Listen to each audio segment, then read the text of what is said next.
Well, hello there, friends, and welcome back to the podcast. As always, this is your host, Braden, and today I am joined by a good friend, Amber Anderson, owner of Refine for Wedding Planners, resident of Austin, Texas, wedding planner extraordinaire, all of the things. Amber, how are you doing? Well, hello. Hi, friends. Good to chat with you today. Thanks for having me. Yeah, thanks for coming. You know, I always love to do a podcast. What we're doing today, everyone, all of you that have tuned in, is we're going to be talking about business acquisition. We're going to be talking about trademarks. Originally, we were just going to be talking about trademarks, but I have a lot of different interesting angles and topics that I think Amber will be a good guest to chat about. So we're going to kind of go through them all.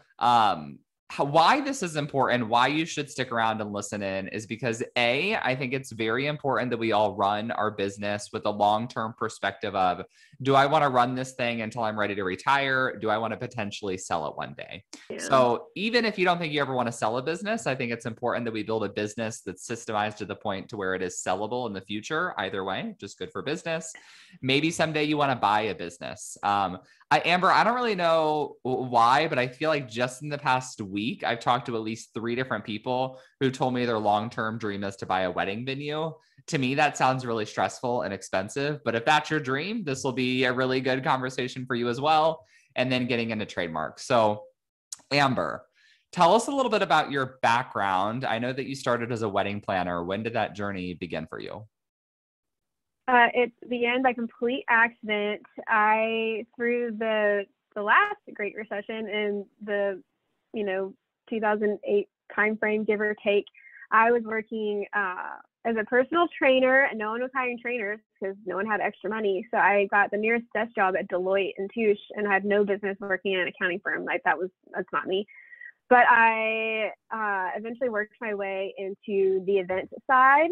I was doing corporate events in Dallas. And then my husband came to Austin, transferred with Deloitte, was not loving it. Long story short, I ended up having a opportunity with a venue here through one of my husband's lifelong friends. They opened a venue, wanted some help consulting, and he eventually encouraged me to start my own brand as far as wedding planning goes. We had just gotten married, and I had kind of learned the social side of the ropes on events, getting to know vendors. And so I switched to social and did that for 10 years. And then I sold my planning company in January of 2020, actually. So like right before everything hit the fan. Wow. The timing was kind of bizarre. And so I did everything I could to be available and stay on and transition well and consult through probably one of the harder years of that business, but that business is doing well. And so I'm really proud of how it was set up and handed off. And I'm proud of Cassie for keeping it afloat the way she has, and now like rebounding the way it has. And so that's been really interesting to watch. And my plan had been to stay on and take more weddings. But as an educator, it's important to me to stay relevant, right? So I want to be involved with weddings. Well, because I have Refine income, I pulled off of taking leads because it was more important for me that the staff have money to pay their bills, so they get leads. This fall, I hope to start assisting again now that they feel like they've rebounded and all of that. But so let's talk a little bit more about that company that the company that you sold. So what was your company name? Heavenly Day Events. Okay, so I'm just curious. Do you think it was easier to sell the company because it didn't have your name and the company title? Because I think that's an issue a lot of people think that they could have. Yeah. No, I do think it was easier, but for 2 reasons. One, because I had always done everything possible. I knew that was my end goal. And so I had done everything possible to remove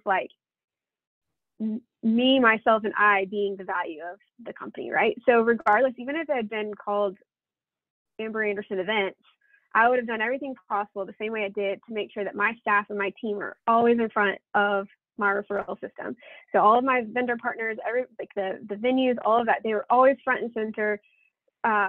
Everyone knows everybody on my team. Like we're all really involved in networking and all of that. So that transition, the person that bought it was a lead planner. So like kind of groomed that situation. brought her into ownership. And so they all knew her. And honestly, the name was kind of still, it's nuanced because, you know, the name was fun at the time because when I named it, because in Austin, there's a singer-songwriter that's very famous. And she has a song named Heavenly Day. And it's about just the euphoric idea of like a perfect day. And it's actually a song she wrote about her dog and like laying in the park with her dog.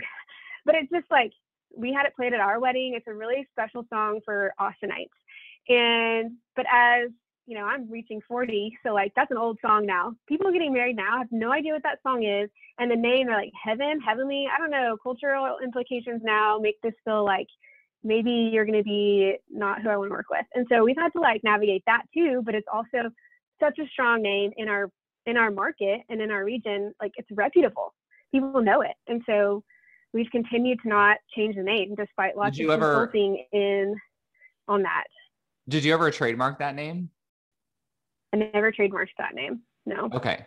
I might have some more questions on that. We'll circle back. All right. So you sold the company last year in January. When it came to the sale of that business, so you decided you wanted to sell the business. How did this conversation start with, like, did you put it out on the market? Did you like publicize it? Or did you like go to one specific person that you thought would be interested in it and start that? Yeah. So if you're familiar with me, you're probably familiar with Haley. Haley's worked with me for ages. And, you know, I was really open with my team that like, this is where I want to go with it. If any of y'all ever interested, like, I don't know what my timing is going to be, but just open lines of communication here. If you're ever ready, raise your hand. If I'm ready, I'm going to raise my hand, and we'll just see who's ready at the same time and what works out. I had initially thought that Haley would be the person to take that over. She was interested. I was interested. We were screaming her for that. And then the timing just didn't make sense for us on that, which ultimately in hindsight has worked out really well in the way that, like, long story short, she's working with her fine, all this stuff. So like, I think everything worked out the way it needed to work out. In that regard, Kathy, also on the team, when the timing was right for me, the timing ended up being right for her, and it just made sense. And so we actually did a self-finance deal. And I'm happy to answer questions around what I can. I can be more open about my buying for fine because the time lapses, we've had some time lapse, but because we're still in a self-finance, you know, agreement, some of that is still private and confidential. But sure. So yeah. I'm not going to ask you how much you sold your previous company for. We'll get into those details with Refine. But what I am curious about is just when it came to coming up with a number, what kind of information did you look at? Like, did you hire anyone to do a business valuation, or did you just come up with a number on your own? Yeah. So kind of, sort of, not really. My husband, his background is private equity. He worked Goldman Sachs. The first half of his career was Goldman Sachs, and then a couple other private equity firms. And this is what he did. Nice. That helps. Yeah. This was his career. So obviously, I don't know what our listeners understand of those firms, but like they have special areas of specialty. So he understood like food manufacturing really well. Well, so there were still some nuances that he kind of had to learn and research a little bit as far as like service industries go.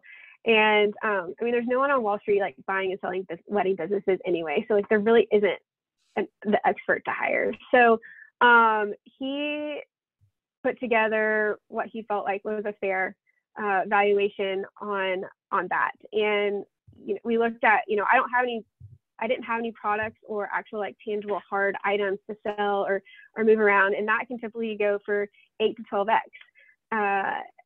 Services usually go for 3 to 4x, or, you know, give or take around in there. And so we felt comfortable going that route, 3 to 4x. Sorry, when you say 3 to 4x, are we 3 to 4xing annual revenue or annual profit? Yes. Yeah, annual revenue. And then we also, depending on your timing when you want to do it, and if you have a broker or someone interested, like I didn't really want to be patient. I could have gotten more if I just put it on the market and sat and been patient. But I woke up one day and knew it was the day. And I knew I had a buyer, and I knew that if we did it self-finance in the way that we did, that I would get a very fair price. I would feel like I walked away from 10 years of hard work and got, awesome value out of that. And I passed it on to a minority woman that just made me feel like, I got to empower another woman and provide a business for her to continue growing and completely change and make it her own and do whatever she wants with it. And that felt good to me. So like the money, you can do it in different ways. You can sit around and wait, or maybe it is the time that like there happens to be a broker and a buyer right away and you can get more. But I got what I wanted out of it and felt like we both came out ahead.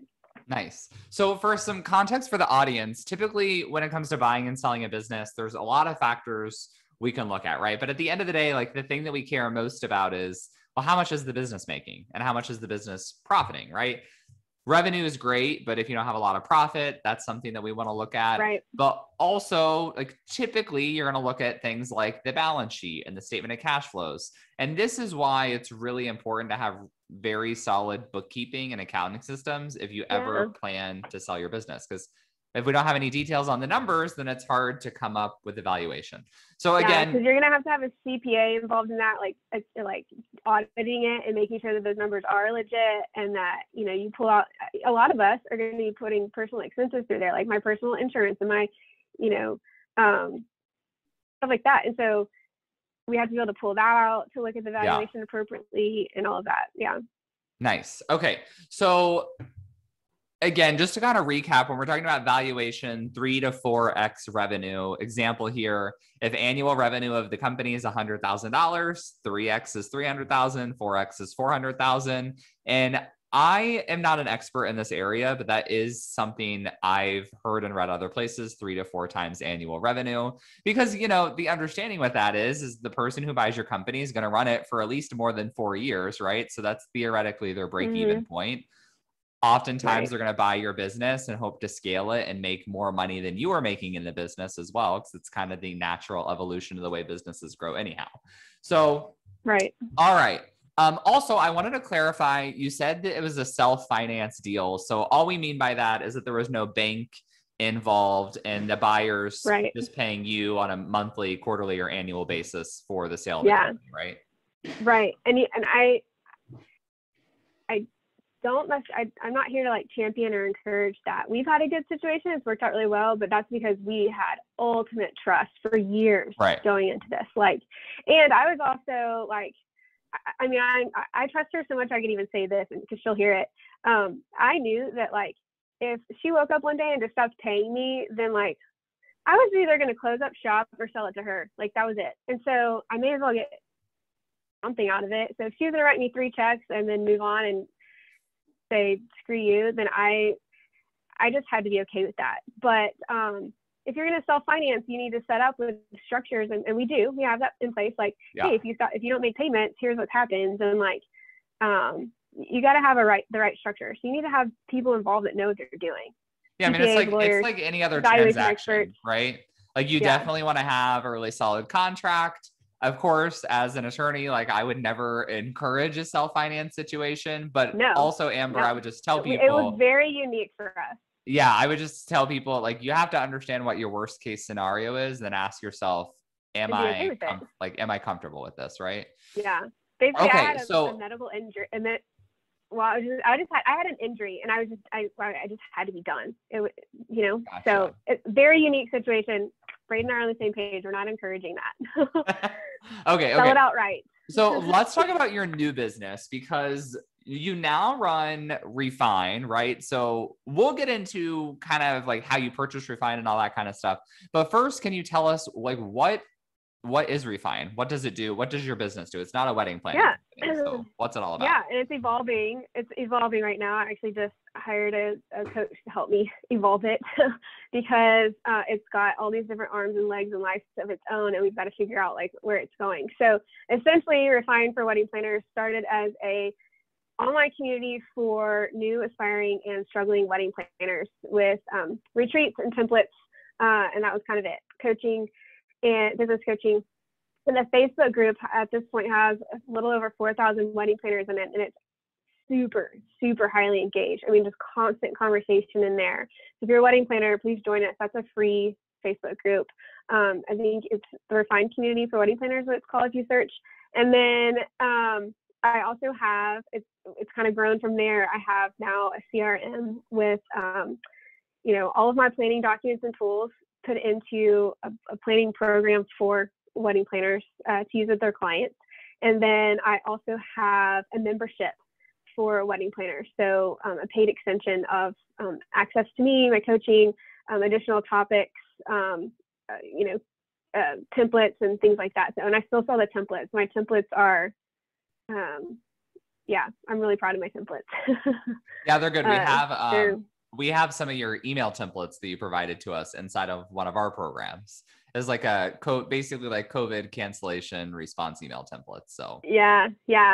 Wordsmithing is my jam. So I do lots and lots of templates. I have tons of email templates. And then I have lots of like workflow and system templates and basically like business in a box stuff. Nice. So yeah.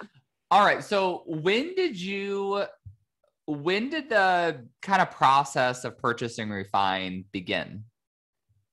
Yeah. So I purchased Refine in 2018, I believe. The founder, Allison, had posted in the Facebook group that she was interested in selling it. And I didn't see the post. Someone else in the group screenshot it and texted me and said, "You should do this." And I physically laughed. I remember I was sitting on the couch and watching TV, and I got the text. It was like 8 or 9 o'clock at night. And I was like, and then 2 seconds later, I was like, wait, I should. It was just like I just knew. And so Allison had, I had been in the group from more or less the beginning. I'm one of the original Facebook group members anyway. And she started it in 2013, started the Facebook group in 2015. And that's when I got involved in the group in 2015. So I kind of grew up in the group. She had coached me. I was a product of Refine. I had seen that, all of the stuff, her course, I still offer a course, just changed everything about my business, everything. It gave me my life back. And I think it's so hokey, like things are life-changing, but like it legit changed our lives. And so it's really a special community for me. And it made sense and having grown up with it and knowing the members, it was an easy transition for us. So obviously we don't have Allison here, but I'm curious if what was her motivation for wanting to move on? Like, did she retire? Did she go into a new industry? Or she did. She had been doing weddings for 10 years herself on top of education for a few years, and was in a market where she was doing celebrity weddings, really high end, super luxury, like the people you're watching on TV right now, weddings. And I think that she loved it, but she has 3 kids. And they were growing up. I know once you cross 2, to me, it's like a whole gaggle. So I think just 3. That's really embarrassing. I didn't know that because I look at her pictures all the time. Okay, so I think her kids were growing up, and she was interested in a different angle of hospitality and went into culinary school and wanted to open up a cafe or something like that. But she has ended up being a nutrition and fitness coach with her culinary. She honed in on nutrition. So she's still coaching, but in a different way, and still motivating and inspiring people. So it was just, I think, time. She just had a different itch. Okay, so she completely pivoted, a whole different industry. That's super interesting. Totally different. All right, so you got the screenshot of the post, and then what happened? Did you send Allison an email, a message? You're like, hey, I'm interested. Let's start talking about this. I did. I slept on it, and then I emailed her the next day, and I said, all right, I want to talk. And so it just kind of went from there. She was really excited to hear from me. And she said, I actually was hoping I would. And so the doors just we just walked through the doors as they opened, and it all just kept staying easy. So it worked out. We did, we reviewed the numbers. She had everything so impeccably organized. And her agreement, her ask to me was, hey, I'm going to hand you everything. So you have the outline and the template, but I want you to redo it all. Take my name, like obviously take her name off everything. She's like, you need to redo the course. You need to, all the templates need to be updated and revised by you. I want this to be, you know, where it's like completely refreshed and all we can say it's yours. And so I did that. I bought it, and then I spent 3 or 4 months just combing over everything and updating it and making sure that I didn't sell anything that was her original work. But she did allow me to like use mine as the foundation, but like make sure it evolves every year. And so that's what I do. Nice. Okay, interesting. So when it came to the valuation for that sale, was that a formal process, or did she just give you a number? She gave me a number, and it was a number that was to me like, I even like Braden. It was so, she wanted to sell it for $8,000. She wanted to, actually, Braden, I'm trying to, this is a podcast editor moment. I think maybe we shouldn't say that number. I feel like I would have to go back and look at our contract. I think maybe she's asked me not to say that number. That's okay. I don't remember. We can cut it out. Let's take it out. Okay. So. Oh wait, hold on. Let's edit back. Ask the question again. Yeah. Let me note to Lily, editor, please cut out. And note to Emily, if Lily does not edit this out, please tell her to do so. So Emily does the show notes, thanks. Lily does the editing. No worries. So cut out the last question and we will start fresh with a new question. Okay. So Amber, when it came to kind of the valuation of the business, was it, and you don't have to share the exact number, but was it like a formal valuation process, or did Allison just say like, hey, I really want you to run the company. Like, here's a number I feel comfortable with? It was the latter. She had a number in mind, and to me, it was too low. Like I didn't feel like she was even going to get what she deserved out of it. Because in looking at her sales number, it was like, we're not talking 3 and 4X. We're talking like negatives here. And I was like, so I even like set it up to, I even offered her more because I knew that she had multiple people asking. And I said, Allison, I'm happy to set it up in this way where overtime and, you know, commissions and whatever. And well, she's like, no, she's like, I love you. I know where you'll take it. I'm excited about this. I'm super ready to do what, you know, I want to do in my transition and mom, wife. And like, it was kind of a ministry gift for her, if that makes sense. And so she was just as excited about doing that for me as I was with Heavenly Day for Cassie. And so I wrote her a check and that was that. Yeah. And I can imagine, like, for context for everyone, right? Like, a lot of us build businesses to build wealth, right? Like and when I say wealth, I just mean we want to build a business that can finance our lifestyle, that can fund our retirement, a business that we can enjoy. Other times we build a business because we're just really passionate about serving a particular community. I would imagine that Allison really enjoyed her community and she wanted to make sure that it was well taken care of. And she thought you were the right person for the job. That was her ultimate goal. And she had done so well year over year.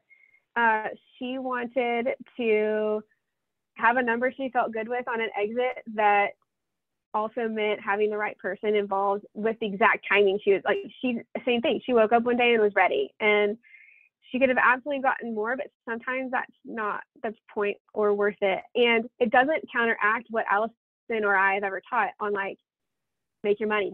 Like, trust me, Allison feels the value and felt it was all fair. Right. And so,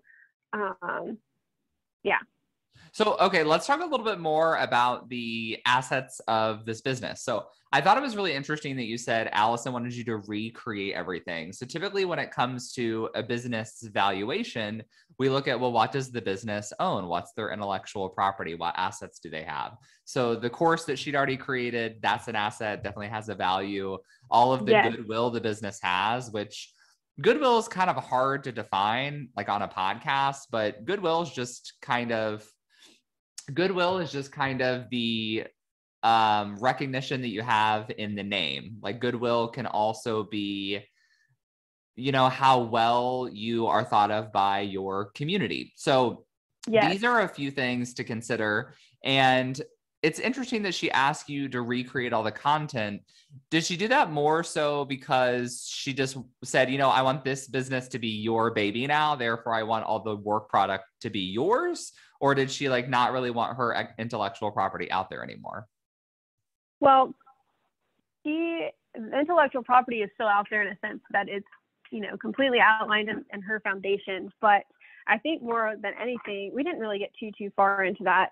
I think more than anything, she wanted it to be mine, and she knew that the audience would respect me more for that if they knew I didn't just come in and like just sell someone else's stuff and like pretend I know what I'm doing.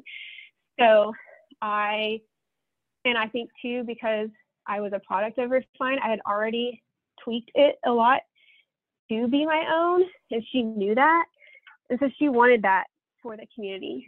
And because this industry evolved so much over time, and like, I mean, not really even over time, I mean, like in a 6-month period, that was also part of it. It's just the value of, you know, content from 2015 is not relevant today. It has to be overhauled on a pretty regular basis. Okay, I would just like to note for everyone, because you know I run a very lax ship over here. Amber's computer was about to die, so the whole time she was talking about that, I got a tour of her house. She was walking through the living room, up the stairs, into where I presume now is like your office or something. So very, very impressive. Yeah. So if I was out of breath for a hot second during that, hopefully I got the information out, but I was running upstairs. So yeah, we're podcasting. We're podcasting on the move. I love it. All right, so you get started with the business. How is Refine different now from when you bought it? As far as you are still serving the same people, I would imagine, but you have different offerings. Like, how has it evolved? Yeah, so Allison's niche really was around new aspiring planners, and there were definitely seasoned pros in there, but more if they were seasoned, they were more so like, hey, I'm kind of burning out, need some motivation kind of, you know, stage. At this point, so many of us have grown up in Refine and have been there for so long that like a ton of us are master planners at this point, and we're still daily getting brand new planners in the community. So it's a huge hodgepodge now, and it evolved into needing a space for these seasoned planners because they didn't want to, you know, leave the community, but what was the community for them anymore? You know, everyone's asking basic questions and whatnot. And so that's why we evolved into having a membership. The membership really is geared more towards a more in-depth style conversation. And that can be for a new planner or a seasoned planner, but it's just way deeper. And it's not near as cluttered as, you know, a public Facebook group that has 4,000 members in it, because that's just constant chit chat. So the collective really narrows that down, and then the retreats are entirely different. So Allison used to do 1 or 2 day workshops and for a couple $100, and now we're into my next retreat is in Mexico for 4 days, and it's, you know, between $3,000 and $4,000 per attendee, depending on when is that. I want to go to Mexico. Where is it in Mexico? It's in January. Okay. And it's at Unico, and it's in like the Riviera area, so on the Caribbean side near Cancun. So nice. I'm really excited about that because we're going to work hard and we're going to play hard. And what I have found in my few years of doing retreats is that as those have evolved, the social learning is actually where it's at. Yeah. So we go to all these workshops and conferences, and we sit in sessions and we listen and take notes and all that stuff. But it's really when we do stuff like, one thing we're going to do in January is school by the pool. And we're going to have some topics, and we're going to sit with our margaritas, whoever wants one, or your mocktail, and, you know, get in the pool, don't get in the pool, I don't care, but we're social learning where we're going to talk and we're going to hang out, we're going to brainstorm. And that's where so much of this stuff comes to life. I've been a part of some really high-end entrepreneur program coaching groups, and this is what they do. And this is where people just take off. So I'm very excited about that and the evolution of these retreats growing more into the community-based aspect of that's what can grow your business.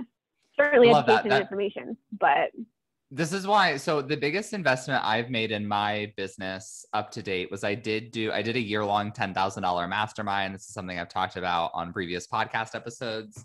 Mm-hmm. And looking back, I'm like, what did I get out of 10,000? Like, I feel like there weren't a lot of like tangible takeaways, if that makes sense.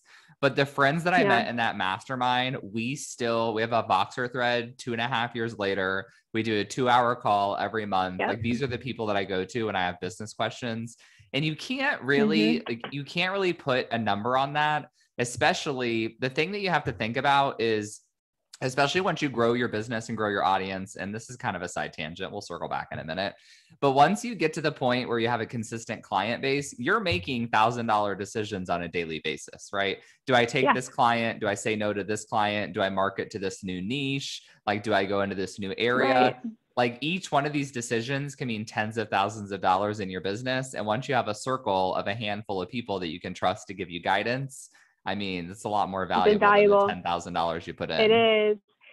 And, that's been hit or miss with the retreats that I've done. I've done a handful now, and it kind of opened the doors, and whoever buys a ticket buys a ticket. But, and some of those groups are like you just described. And then there's one of them that just hasn't really kept in touch. And so I will say, or not as a whole group, there's a pocket of it that has, but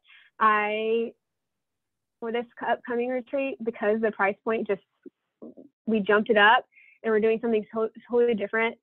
I had an application process, and I vetted everybody and made sure that we're all on the same page and like can be that kind of group for each other. Like, for certain. Nice. Okay. It's so important. I want to circle back to our trademark conversation. So this is something that we wanted to dive. Originally, this is going to be the bulk of the podcast episode, but now it's going to be about 5 to 10 minutes of the podcast episode, which I think will be great because we've covered a lot of really, really interesting information. So I'm assuming when you bought Refine, it was not trademarked, correct? No, and I knew that, and that was I wouldn't call it a concern. It was something I was aware of and knew that needed to get locked in pretty quickly. So that was on my radar immediately. And why? But no, it wasn't. Yeah. Why was it so important for you to get the business name trademarked? Because of the numbers and where it was headed and the trajectory. And I knew Refine's on a path that, like, we've already hit a goal that I just couldn't have fathomed. And so now I have my eyes set on goals that like really blow my mind, but I actually believe will hit. And so without a trademark, that's foolish. It's absolutely foolish to think about numbers like that without a trademark. And on top of that, pretty quickly into it, I started to notice some other educators using the same term in our industry. And, I have first in use. And so it was just important for me to protect that. And my lawyer made it very clear to me that, hey, if you don't protect it with this person, then later when you do want to protect it with someone else, you don't have a history of protecting your business, and your argument in court is so much weaker. You have to protect it each time. So this is why I tell people, like, I've shared on my podcast, I've gotten cease and desist letters before. Like, it's never fun to get those letters. I've sent them, I've gotten them. It's not fun. But at the end of the day, like, what I tell people is it's not personal, right? If one of your good friends uses a name that you've already been using in business and they're doing it unintentionally, it's still your obligation to tell them, hey, you have to stop doing that.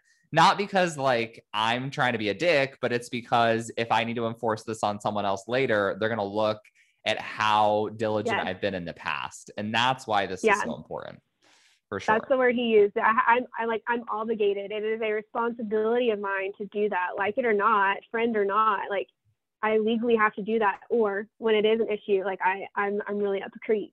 And so I didn't have a leg to stand. I could send people like informal, like, please stop. But I had no legal cease and desist behind me until I had the trademark in my hands. So it's been a lot of arguing versus legal. I can actually tell you have to stop now. Okay. So when did you file the trademark? I think I filed it early 2019, because originally part of why I wasn't necessarily concerned about the name, the trademark, is because I kind of thought I'd change the name. But then as I got into it and I knew Refine was awesome and valuable, but as I got into it, I really realized, like, I had this awakening of like, oh shit, this thing is like, I had no idea how valuable this was until I like really got into it. And I was like, I can't change the name. That would also be foolish. And so I had a few outside people in the industry also tell me that, like, no, this thing is, I don't think you realize what kind of like sleeping giant you have. Just stay the course. And so I was like, okay, I'll trademark it. Okay, well, Braden, have you ever tried to trademark a word like refine?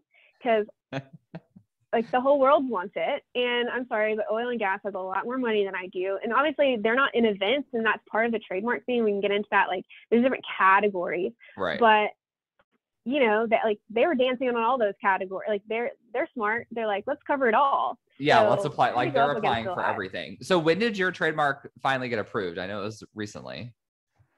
Like a month ago. A month ago. So, and that's the whole process. So it was about a 2.5 year long process then. Yeah. And it doesn't always have to be that long. Part of why it was so long is because it was confusing and it was layered and complex with my particular name.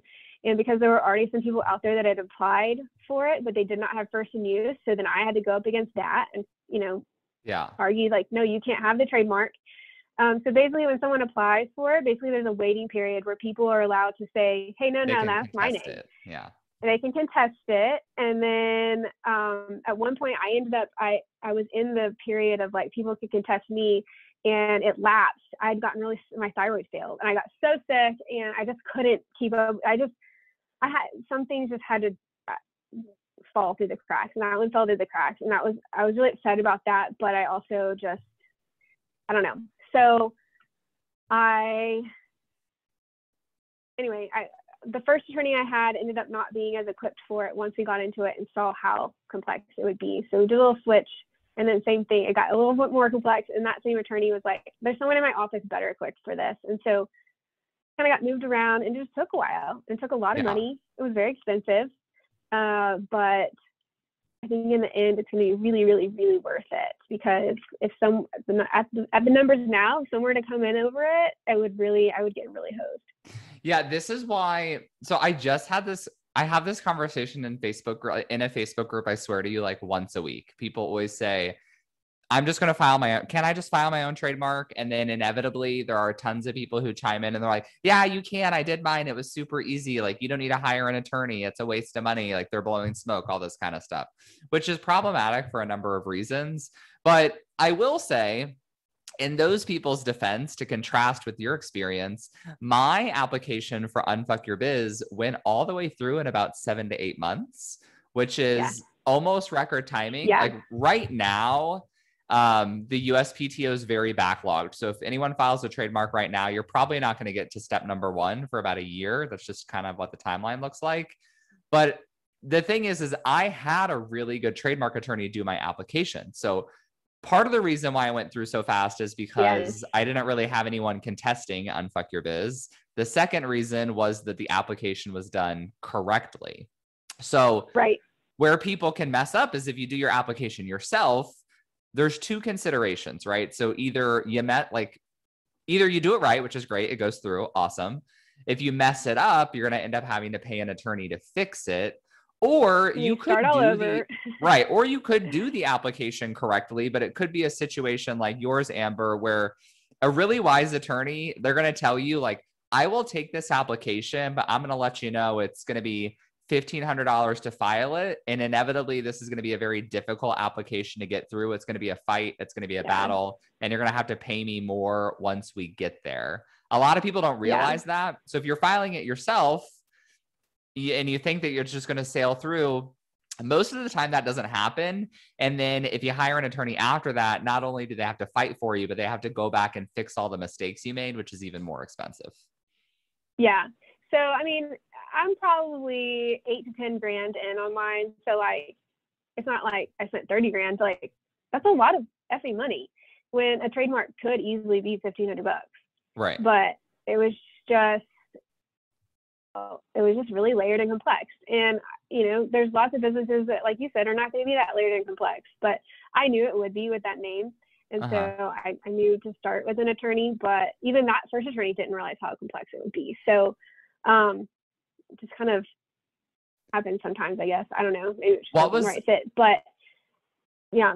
What was that conversation like with your first attorney? Like, did they tell you, yeah, I'll take it. It might be a little bit complicated, but ultimately it shouldn't be a problem, or did they give you a more Yeah, vague well, response? her thing was like, hey, I'm going to take it. This is what I'm seeing right now. There's potential when they review it because of this name. If it starts that there could be some complications, and then it's going to look like she did what you said. She mapped out what that process could be and what I could be looking at money wise. And she told me if it gets to that point, I'm not going to be the best person for you. It could be as simple as what we have filed, and we're going to wait a year, and it is what it is. But then once we got more information, she realized, and she was, so I knew that going into it. So I didn't spend any extra money because I had hired that wasn't a waste of money. I was gonna have to pay someone else for the next steps. Anyway, she just realized there's probably someone else that's going to be more experienced in that kind of complexity that, we're not going to wait. If you do that, you won't waste money. So, and do you know what class you filed your trademark under? Like, I'm assuming there's not like a wedding professional class, probably just like a general services class. It was educate. Oh, I see. It was under like educate. I don't know. The certificate downstairs. Okay, it's probably they had to frame it and put it up.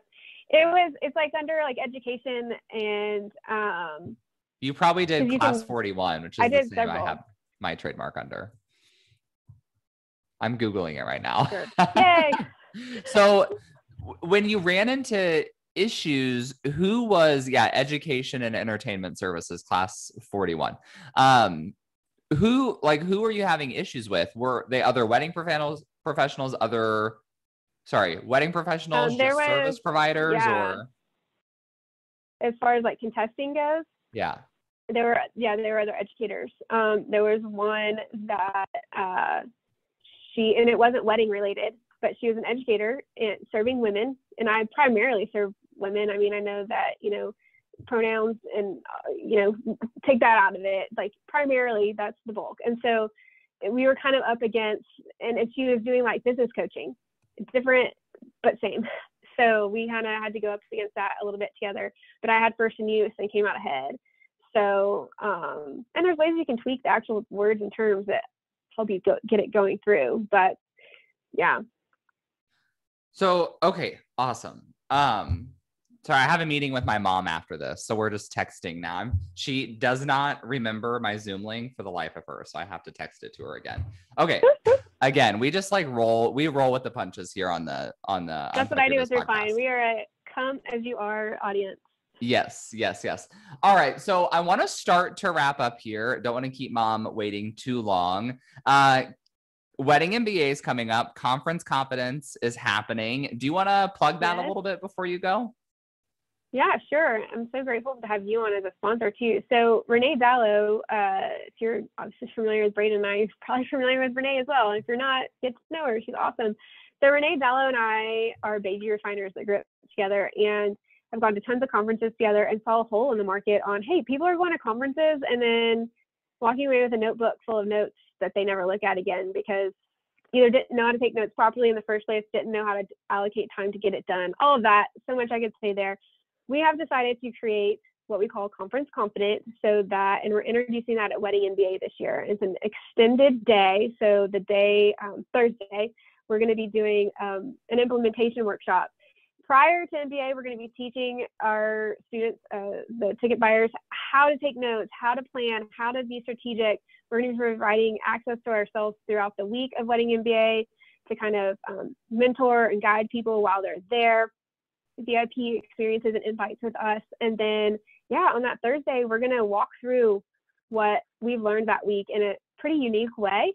And our hope is to take that to other conferences throughout the wedding industry and just help people really utilize really maximize the investment that they're making in conferences, because otherwise, it's a dusty notebook and not much of it gets done. And that's really unfair to ourselves as business owners to do that. And we have a room block, which offsets the cost.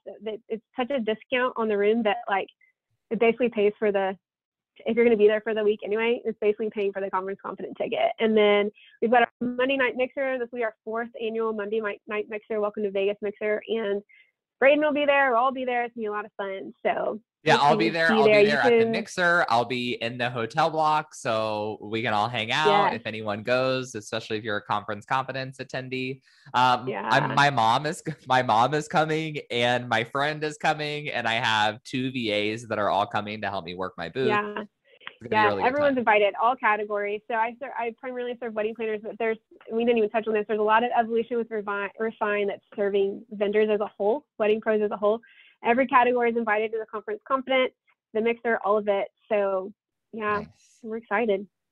Okay, beautiful. So obviously wedding MBA specific to wedding professionals. I have a lot of non-wedding professionals who do listen to the podcast. I'm sure the rest of this information was fantastically useful for everyone, regardless of industry. Mm-hmm. But if any wedding pros want to come into your universe to check out Refine, all of the stuff, where should they get in touch with you? Instagram, Facebook group?